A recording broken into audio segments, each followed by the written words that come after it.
Hello everybody and welcome to the latest special CADS podcast. I am joined tonight by some fellow Blueskyers.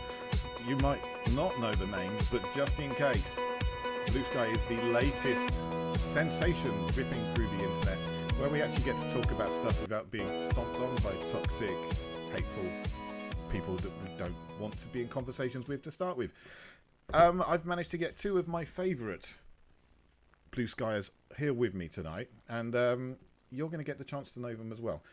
Right at the start though, if you're here and you like this kind of stuff, please give us a follow, give us a like, and we'll do more of it, I promise.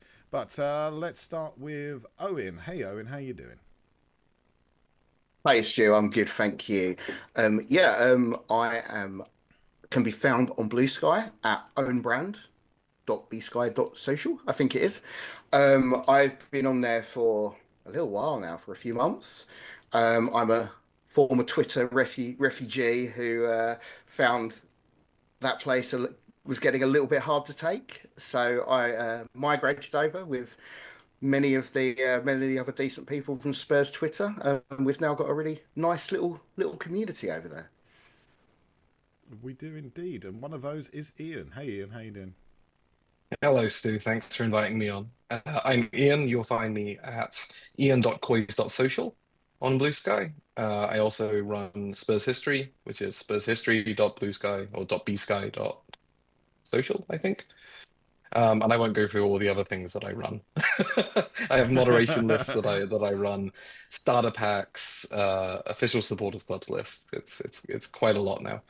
And I came to Blue Sky, I think it's February of this year. So what's that, 9, 10 months, I think. That's a good long time. Posting heavily for the last 6, though, I'd say.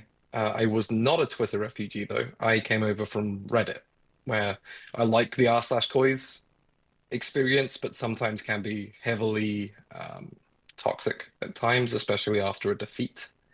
And I was primarily looking to Blue Sky as somewhere to establish a new presence for the supporters club that I chair, Montgomery County Spurs here in Maryland in the US. Despite my accent, I actually live in America. Um, and I just fell in love with the place. Everyone's great. Yeah, I'm on Reddit as well, on the same Coys part. But honestly, I mean, you put something up and then it will get taken down, and you're told that's not relevant to the conversation, or you need to post it in the correct place. And I'm like, oh wow, this is difficult to live with. So like, I've just stopped posting there because I I don't want to spend half an hour thinking about whether I'm posting something in the relevant place to meet the preset requirements of somebody else. I just want to have a chat and a good time and talk with people, which is much easier on Blue Sky. So it's one of the things I do appreciate it. I too am a Twitter refugee, or an ex-refugee. I'm an XX. I don't know how that works. But yeah, I'm probably more recent than either of you. I came over in the last month and a half, 2 months or so. It just got to the point where it was so toxic and so impossible to have a conversation with someone that I just felt I needed to go somewhere where you could have a balance and counterpoint and checks and things like that. And so I just want to have a conversation. I want to have a talk. I want to be able to discuss things without being shouted down and screamed at and told that I'm some kind of pervert or whatever. Just because I happen to believe that Ange is a good guy and is going to try and do his best at the club. So I'm curious. So I wasn't on Twitter or X or ex-Twitter Mm. before coming over, but I'm wondering if either one of you had a flashpoint, a point at which you said enough is enough. I don't think there was a particular one particular flashpoint I can think of, but for me, everything was just becoming so tribal, and it was the point where I would be having conversations with other Spurs fans on there talking about Spurs, and you would get supporters of other teams coming into the replies and posting little jabs or little comments here and there, or but usually like if it was witty, I could deal with it. That'd be fine. But most of it was like war a trophy and stuff like that, just like really boring, tired stuff. And I just had enough of it. And I was just like, I just want to have some intelligent conversations about football. And I feel that's kind of what we've got now in this little community that we've Hmm. built. We can actually talk about football and have like conversations about the actual game without the tribalism that comes with it. Um, so yeah, it probably wasn't one particular event. I do still have an account over there that I do peek into from time to time, but I don't post on it really. Yeah, so not one particular moment, but it was just kind of like a death by a thousand cuts That's situation. exactly what I was going to say. Death by a thousand cuts. The Warra Trophy thing was something that's immediate block. I see you type Warra Trophy. I was like, oh, navigate to, and bye bye. I just wouldn't even talk to. I mean, I think potentially it was the US election stuff. I think there's just so much crowing and things like that of people, and I'm like, look, nobody's having a conversation here. Nobody's talking about anything. Nobody's giving a counterpoint to anybody's point. What is the point of this entire site? Is it just to shout someone down and say I'm better than you and my side won and things like that? And as you said, it became tribal in just politics and football, and basically, I mean, almost people would complain what's better, strawberries or raspberries. Like, I happen to like both. I'm good with any kind of fruit, genuinely. Like, you can't say that. That's not allowed. Okay, fine. Yeah. But yeah, Warra Trophy was an early block for me. I have there on Blue Sky. You can actually block certain terms. I have not added that as a block because I've not needed to, which is quite refreshing, I think. I I, have a I Like, oh, very I've done it. generous, yeah. I have yeah. an aggressive block list. Yeah. I'm quite easygoing with it. I really don't like blocking people, but I have started to pull the trigger on some blocks recently. I think we've seen a big influx of new people coming over there, which Hmm. is great. Like, you know, we don't want to gatekeep our experience, but I do feel like it's time to be a little bit more stringent on who I engage with on there because I'm very mindful. I don't want it to become like the experience that I've had previously on Twitter. I think that we're Yeah, seeing, I'm. oh, sorry, Yeah, Stu. go on, go on. No, no, go on. I think that we're seeing a transition as as the early adopters of Blue Sky were people who are probably dissatisfied with Twitter and probably wanted to engage with the discussion in a particular way. And as it's become more and more popular, especially the spike we've seen in the last 6 weeks, that it's becoming a bit like Facebook changed. If anybody was on early Facebook, where it was very small and then it became more and more popular, um, those unicorns, those people who are the loudest in the room, are now starting to come over. And I'm starting to block reply guys in my comments and on the Tottenham Hotspur official posts for the first time in, like I say, the 9, 10 months that I've been actively reading Blue Sky. Um, but the moderation lists, the aggressive mute terms, it's like the merging of an old school forum where you can kind of Hmm. police yourself um, with Twitter, with X, and I think that's powerful for community building. I Yeah, bet Elon absolutely. I hates that mean, we're all calling it Twitter. I love no, it. no. I'll call it X because for me, it's nothing like Twitter was. It Yeah. changed over time and got to the point where it just became unrecognizable. So yeah, for me, there's a certain element in me having to be careful of what I'm doing as well on there because I see posts from Arsenal fans talking about things. I'm like, I could go on there and I could dump on them from like just saying, "Oh, you're just a corner side," or "You the only thing you've got is a good set piece coach." But why would I want to get involved in that anymore? It's just like, I'd rather talk with Tottenham fans talking about Tottenham stuff. You know, that's me. Do you know what? I'm actually happy to talk to Arsenal fans and have an intelligent conversation about football Hmm. with them. You know, that's fine. I'm just not there for the tribal side of it. Like obviously I'm a Spurs fan. I really don't like Arsenal. But if they want to have a sensible conversation about football, like, I'm up for that. I mean, maybe I'm a bit biased because I'm the son of an Arsenal supporter, so I've had to do it my whole life in engage with Arsenal supporters. But I do find it gives you like a really interesting perspective if you can be mature enough to have those conversations, and you can still have that rivalry and support your club and dislike other clubs. But at the end of the day, like, we're all adults, we're all fans of the sport of football. Let's have some interesting conversations about it. I don't care who you support, really. If you come to me and you want to have an interesting conversation about football, I will talk to you all day about it. Yeah, they may not want me to talk to them all day, but I probably have stuff to say. Is the thing. Yeah. Yeah. This is the thing. I've got like my following section and then the discovery section. Most of the time, I'm on the discovery section, but then when it comes to game day and like during the match, I will just switch to the following, so that I can only see the Spurs stuff. I don't want to see the stuff from other people. But I'm not going to turn off. I'm not going to block the word Arsenal or just ban someone because they're an Arsenal or a Manchester United or a Liverpool fan. I suspect Liverpool fans might become slightly less easy to live with in a few months' time, but right now they're enjoying themselves. Let's enjoy that. I disagree. I'd rather them than Arsenal. Yes, exactly. I disagree. Liverpool yes. fans crowing about running away from the league when this was Arsenal's to pick up on Man City's failures is fine by me. I'm still with what Ange said last year when the Man City game came up, and he said basically, if you want to stop a club winning the league, you need to go out and win it yourself, and that's what I'm hoping we're going to end up doing at some point. But it's been a long time. I've been a Spurs fan 30 plus years now. It's still not happened, so maybe there's a chance. But for me, I'm very much on the project train. I'm very much along the ways. Have we improved? Are things looking better?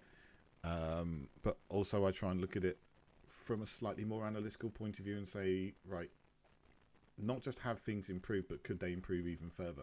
Where are we going? What do we need to do to get there? Which is probably where we're going to go to next in our little conversation here. How is everyone enjoying the football at the moment? Ian, aside from last night? Well, no, we can include last night, but we'll have a chat about last night at the end, I think. Cool. I enjoy the idea that we're proactive, the idea that we're the team in control. I enjoy that a lot, and it fits with the type of football fan I want to be. There are lots of different ways to win matches. Being aggressive is not necessarily the way for everybody.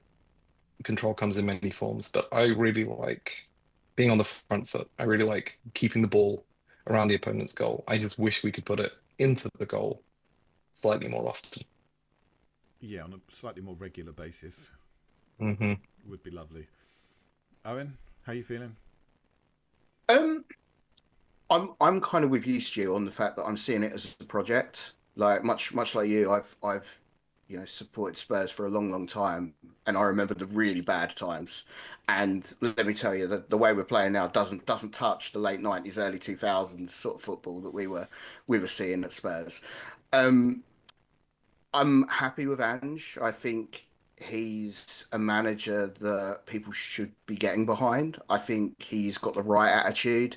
Some of the comments he said today about the way they're building the squad, focusing on the young players, I think that's really important.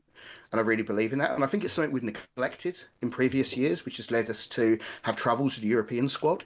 I think it's very much the right move, but it's going to take time. I think we've probably got at least another one season of upper mid-table finishes before we can actually crack on and do something. But not to, I feel like I've mentioned them too much already on here, but the other lot down the road from us, I mean, they were dire in the first couple of seasons under Arteta, and look at them now. I just think, football's cyclical. We're following that same trajectory, and regardless of what we really think of the football this season, I think we just need to tough it out, and we will see the rewards eventually. Yeah, I believe Arteta finished 8th in his first 2 seasons at the club. To be fair, of course, he won the FA Cup. Who's to say we won't win Who is to say we won't win a cup this season? But it helps still competing on 4 fronts. That Still be FA beating the Cup, forefronts. that FA Cup, that Community Shield that came a little later has helped him a lot with establishing. And that COVID year, the Mm. kind of challenges we're seeing with young players now. Could you imagine if we were doing it in empty stadiums where he blooded Saka, I think Martinelli? You know, the season before, we were all talking about how they couldn't cope with the pressure. He was playing music, oh, not music, he was playing fan noise at the training ground to simulate that experience. And we're having a sort of similar process now, but we have to do it in front of fans and the pressure in Turkey, Mm. you know. So I think we'll come out of it stronger, but it's going to be tough. It's going to be tough, but I'm like Owen. I think we can get a cup win this year. I'm not Yeah, sure me about too. the FA Cup, but personally, I've got my eyes set on the Europa League because you win the Europa League, you get a Champions League place, and that two birds one Yeah. stone makes me very very happy. But at the same time, I think we could also win the League Cup. But to do that, I think we've got to focus on that. We've got to say, right, we're prepared to take some risks with playing maybe not quite the full first team in the league, and we could slip up a few more times and be down in 6th, 7th, maybe 8th place. I think it's going to be difficult to get up to 5th where we were last season. Who's to say that Ange hasn't already been doing that? He was playing his probably best central midfielder, Basuma, in Europa, not in the Premier League, Mm. week on week. He has been, I wouldn't say as aggressive as One Day Ramos was in 2008, prioritizing that cup run with King playing in most of those cup games. I But kind of think I kind of think the whole thinking behind prioritizing competitions over another is mm, a bit of a fallacy. I don't think any manager is going to go out to lose a game of football. He will play in each of those games a team he thinks he can win that match, and I think that's what we've seen from all the games from Ange this season, especially in the European games, the earlier ones where we were playing a pretty weakened team, but we still won them comfortably. I think he's fielding teams he thinks he can win games, and I think as we reach the latter stages, that team will strengthen up. So I do think there's a big opportunity there. I think the League Cup will be harder because it will be the top Premier League sides as we get later on, and they will field strong sides as we get to the semi-finals and final. But I think with the Europa League, the field is probably overall a little bit weaker, and I think we've probably got a better chance of winning that if we can get to the later stages. Well, we've already played two of the higher rated sides in that Mm. competition. We played Galatasaray, we played Roma. Um, Galatasaray, we played a weakened side. We did not at all play our full strength side, and I thought we did ourselves some credit in that. You know, I don't think Bergvall is going to be starting in a Europa League final. Um, I think he's going to become a very, very good player, but right now there's still a slight element that he's not fully at the pace we need him to be at. Um, but then Roma, I know we drew against Roma, and that game was so open, but again, not a full strength side.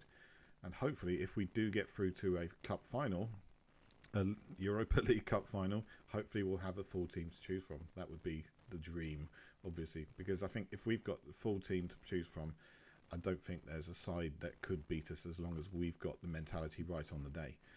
And mentality is a big thing that I'm going to keep on banging on about for the entire season, I'm sure. And we almost beat Roma. We got to remember it took them a last minute goal.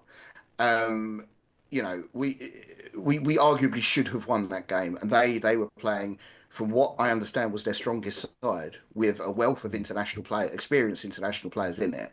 I think if we played our full strength from the team from the start, we would have beaten Roma and we would have beaten Galatasaray as well.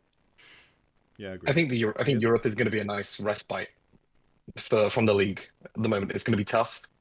It's going to be nice to have these games where we can feel that we can win it versus the league where maybe we're getting a little bit adrift at times. You know, we're 10th at the moment. I think we could win the League Cup, but my worry is, and I don't want to be negative, I do want to be positive, but it's just come at maybe the wrong time this quarterfinal against United. You know, players will just be coming back. Maybe Mickey's back, maybe Romero's back, but we're still missing a lot of key players at a time when morale is potentially low. And that's a real shame because We absolutely beat the brakes off them at Old Trafford not long ago. So we can win that Yeah. game, but things have changed in the interim weeks. Hopefully Yeah. that If the only they result of kept that 10 game and the hard way we on. played is stuck in their head though, because if they can dwell on that just a little bit, that'd be lovely. Mhm. Amorim coming in changes things, but he's much more likely to play an open game. And I think when we play sides that want to play an open game against us, we step up and we play better. It's So, the low block Owen, teams you what's really your... struggle with. Yeah, exactly. Yeah, it's low block teams. It's ones that are prepared to battle us and fight us. That's where we Mhm. struggle. Touching very much, very shortly on Bournemouth. I thought that before the game, I'm pretty sure I said this to one of you, I thought we'd do well. Because I expected them to play a more open game, and they were quite badly in a way, and it was difficult for us to get the space and play the game that we wanted to play. And I think that's going to be the thing throughout the rest of the season. We need to impose our game on other sides more than we have been. We're letting sides play their football instead of playing our football, and that's I where we're think letting that we had ourselves down. sorry, Stu, we had even more changes on top of all the substitutions. We had Brennan out of position. Mm-hmm. All those dynamics and relationships across the field were further disrupted. It's it's disappointing that we didn't do better, obviously. But I think we're starting to suffer the loss of relationships that really propelled us to some big wins recently.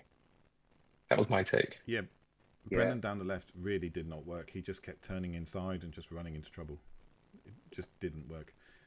I Hopefully, think we'll get some players back and everyone will start to feel a bit more positive. I still don't think Sonny's properly fit to start every game, which is why he was on the bench. But yeah, Owen, what were you thinking? What are your thoughts? yeah, I mean, I think Ian's absolutely right. I mean, we were off the pace, but it's easy to be off the pace where you've got players out of position and a load of players unavailable. And that's the Mm-hmm. Premier League. I know it's a bit of a cliche, but there's no easy games in the Premier League. And if you are just a few percentage off your top, anyone can beat anyone else in that league. And I think there was a bit of a misconception that Bournemouth is the sort of game that we should be going in and obliterating them like they were nothing. But they're a really good side. They beat City, they beat Arsenal at theirs this season, and we were going there with a pretty ropey starting lineup. When I saw it, I wasn't particularly confident about that front three. Not only have you got Johnson out of position, you've got Kulusevski playing on the wing, which arguably lessens his ability to have the sort of amazing impact he's had in the games previously. Um, they played a really good game. Once they got 1-0 up, they just reverted to more of that low block and frustrated us a little bit. And because we didn't have the attackers on the pitch to break it down, it was only really going to go one way. And they were just picking us off on the counter after that, which is something Bournemouth are really good at. Um, Iriola likes to play that counter football, and at 0-0, yeah, they can be quite open, and we could get joy out of them. I think as we saw in the first half with Solanke getting a few chances, but once you went 1-0 down to yet another set piece, I think it was always going to be very difficult for us to get back into that one. Yeah, a lot of direct running. Clivert, especially Evan Nielsen, looked really dangerous when they picked up the ball and were running at us, which is a little bit new, I thought, for us. Yeah, their But front three is also, pretty good. yeah, we should buy one Yeah. of them. Um, Semenyo, maybe? He I was all like right. him. He's really good. He's really I'd, good. I'd also add that Solanke's been so important to our attack all of this season, and nobody's going to know his game better than Bournemouth. Yeah. So if anybody's going to be able to shut him down and know how to shut him down, it's going to be Iriola and that team. And I think we saw a little bit of that. Like he had a lot of wayward passes. He's also coming back from illness. I mean, Yeah. goodness me, we talk about injuries, we talk about suspensions. Mikey Moore's been missing in action with an illness for a while now. Solanke got ill this week. We really had the worst luck this season. Don't talk about Mikey Solanke, Moore's I illness, thought, you'll upset Ange. Yeah, yeah, poor guy. he'll upset someone. In regards to Solanke, I've actually thought he saw more of the ball in yesterday's game than we've seen him in many, many previous games. He seemed to be feeding off scraps a lot of time. I think we really need to get to the point where we are absolutely bedded in with knowing where he's going to be and he knows where the ball's going to go. And it's still a little bit all over the place at the moment. It's going to improve. But this I think they were comfortable first shuffling. season at the club. I think they were comfortable shuffling him into positions where his shots weren't the best quality for him. Yeah. Yeah, he I didn't think really that get was too Yeah, many and chances in the box at all. yeah. I think the hard thing about Solanke as well is he's not a clinical striker, and he never really has been. He had a great season last season, but prior to that, he had in the Premier League, I think like a single digit return. Scored goals for fun in the Championship, but he's one of these players that he probably needs about six chances to score one, as opposed to, someone like Kane who would, tuck away, 80-90% of the chances he's got. So I just think we all need to be sort of mindful that the expert marksmanship is not really his game. He is your typical sort of and striker who will draw players and create a nuisance of themselves and create opportunities for the players around him more than actually getting on the score sheet himself. And I think every time he's played this season, he's done that.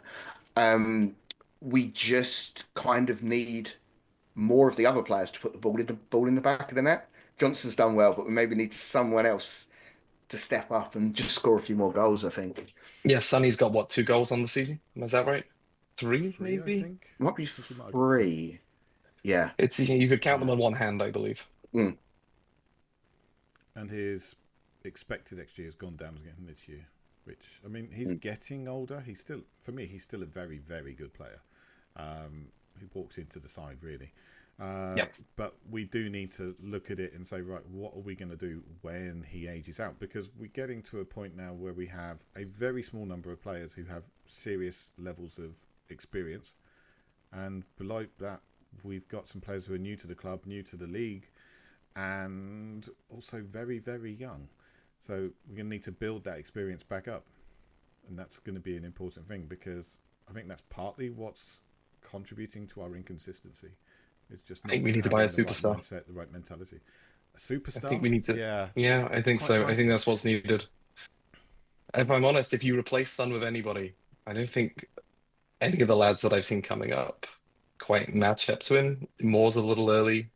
Odebear we saw in fits and starts. I think if you're going to kick Sonny out of the team, it's got to be, for me, it's got to be a real first team player. I I don't reckon think. I Moore's the don't think it's guy. about kicking. Yeah, I don't think it's about kicking Sonny out, right? But it's about phasing him out, right? Yeah. Because I Yeah. love that man, and he is the captain of my football club, and I've got a picture of him on the wall above me there. Like, I've got all the time in the world for Sonny, but he is on the way out. Bodies don't last forever, especially at top level strikers. Um, I think it's time to start phasing him out. If he was the first name on the team sheet next season, I would be seriously concerned around that. I think we do need to be looking to moving him into more of a, impact sub or playing the occasional game here and there sort of role. I think that needs to start sooner rather than later. I don't want 33-year-old Son like having like a sad end to his career. I want him to go out sort of, gloriously.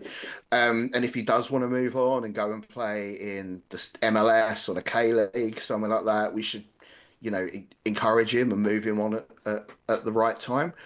But superstar, I can't think of a superstar we could I know. bring in. I mean, I, I I know. see what you mean. I see what you mean, though, right? Because think back to the last time we did like a proper massive rebuild was the Martin Yol era, right?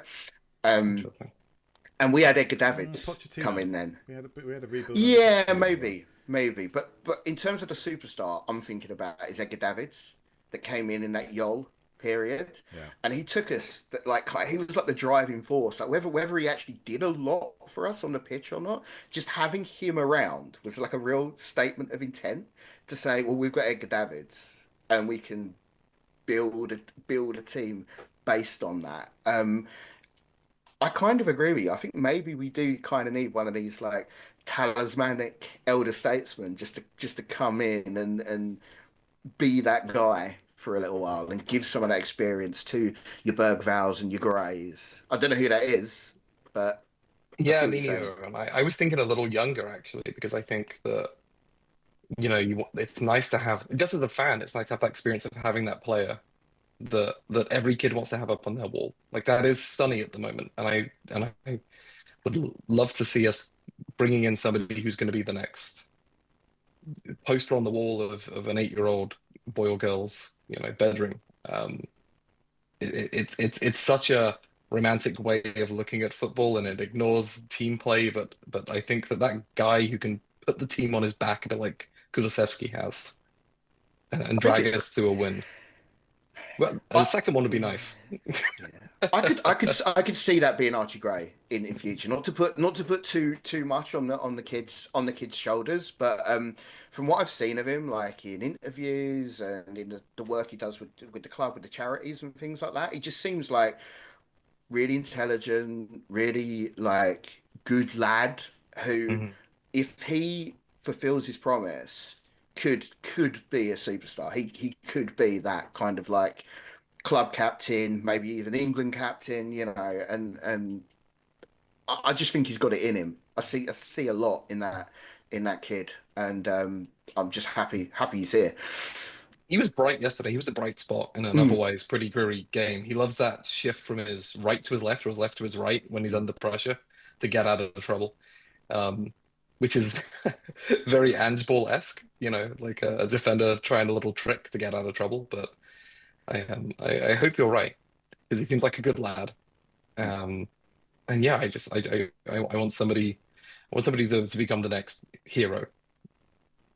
Yeah, I can think of one person straight away who I would, if we got him in, I'd be like, okay, well, he can take over from Sonny, but I don't think he's going on any 8-year-old's walk because I don't think he'd be able to spell his name. Kvaratskhelia from Napoli. See, even I can't say his name Mm. properly. He's such a good player, but he's going to cost 80, 90 million to prize him away. It's going to be a lot of money and huge wages, and there'll be other clubs that will fight us for it all the way along the line. I just don't see it being Spurs. I think we're looking towards the younger profile and building those players into something. Hence why we've signed Gray, who I agree is a superb young player. I don't know if you guys saw, but they did the Championship Player Awards end of last season, and they were interviewing pretty much every single player from like the major clubs down there, and they were saying, right, who's the best player you face this year? And every single one of them said Archie Gray. Every single one. He's very highly rated by the players he's up against and the players he plays with. And apparently he's a joy to have around the club. He's fantastic. He helps put out the cones. And they're like, stop it. You don't need to do that. We have staff for that. He's like, let me help, boss. You're Yeah. good. You're fine. No way. So, yeah, He, he's his great. yeah. I think Bergval is starting to come into his own. I thought we saw the best of him, or started to see him finally adapting against Bournemouth when he came on. There's a lot more to see from that. I mean, just the pre-season against QPR, we saw some real quality from him. And maybe Yang, we don't know. I've seen Yang play once. I've no idea. His numbers look great. But yeah, everyone's shrugging their shoulders because none of us have any idea what we're to expect from this young man. But maybe Yeah. could that be a reason to keep Sonny around, just to help him adapt and make that step over from the K League? I want to see Sonny retire with us, regardless of whether he's got a young protege or anything else. I want to see that man with a trophy in his hand, and I want to see him getting his emotional goodbye to Spurs in a couple of years, not right now. And I don't want him to go anywhere. I'm talking about replacing him, but it's more about a frustration with our transfer policy of bringing in young players, bringing in players who are for the squad and aren't necessarily going to improve the first team. Um, to qualify my comments earlier. But Yang looks very exciting, and I would love to be surprised. Mikey Yeah, I mean, Moore I'm for not going to me claim to be is a. no. I don't. Because I don't know anyone who's watched that much K-League football. I mean, No. there's a few people on Blue Sky who are Korean and have mentioned how well he's doing, but even they've said you need to give him time to adapt. It's a big jump to go from the K-League. But for me, Mikey Moore is going to be the guy that takes over Sonny's position. Mikey Moore's just a sensational young player. He's a different kind of player. He hasn't got that outright speed. He's got trickery and quick feet and just an understanding of the game that's more than a player his age should have. So And I bravery. really I hope think it's very an underrated quality. He's brave. He's a brave